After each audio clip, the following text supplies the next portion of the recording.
తెలుగు రాష్ట్రాల్లో ఉష్ణోగ్రతలు క్రమంగా పెరుగుతున్నాయి. గత 3 రోజుల నుంచి ఎండలు మండిపోతున్నాయి.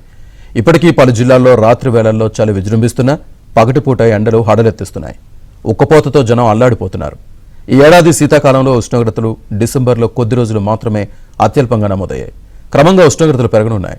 కనిష్ట ఉష్ణోగ్రతలు కనీసం 2 నుంచి 3 డిగ్రీల సెల్సియస్ మేర పెరుగుతాయని తెలిపింది. హైదరాబాద్లో రానున్న వారం రోజుల్లో కనిష్ట గరిష్ట ఉష్ణోగ్రతలు 19 నుంచి 34 డిగ్రీల సెల్సియస్గా ఉండొచ్చని ప్రాంతీయ వాతావరణ కేంద్రం ఇన్ఛార్జ్ నాగరత్న తెలిపారు.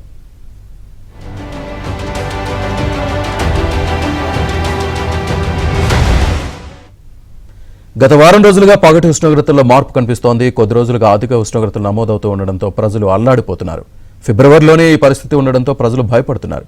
ఈ ఏడాది కూడా అధిక ఉష్ణోగ్రతలు నమోదవుతాయని భారత వాతావరణ సంస్థ అంచనా వేస్తోంది. ఫిబ్రవరిలో అసాధారణ వేడి వాతావరణం నెలకొంటుందని ఐఎండీ ఇప్పటికే అంచనా వేసింది. ఈ నెల 2వ వారం నుంచి రాత్రి ఉష్ణోగ్రతలు కూడా పెరుగుతాయని భావిస్తోంది.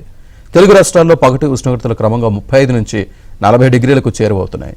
దీంతో ప్రజలు ఉక్కపోత ఎండవేడితో అల్లాడిపోతున్నారు. ఎండల తీవ్రతకు తోడు విద్యుత్ డిమాండ్ కూడా పెరిగిపోతోంది. ఏసీలు, ఫ్యాన్లు, కూలర్ల వాడకం మొదలవడంతో విద్యుత్ వినియోగం అమాంతం పెరిగిపోయింది. గృహ వినియోగంతో పాటు వ్యవసాయ వినియోగం కూడా అధికమవడంతో విద్యుత్ డిమాండ్ గరిష్ట స్థాయికి చేరుకుంది. ఎండలు పెరుగుతూ ఉండడంతో విద్యుత్ వినియోగం మరింత పెరగనుందని అధికారులు అంచనా వేస్తున్నారు.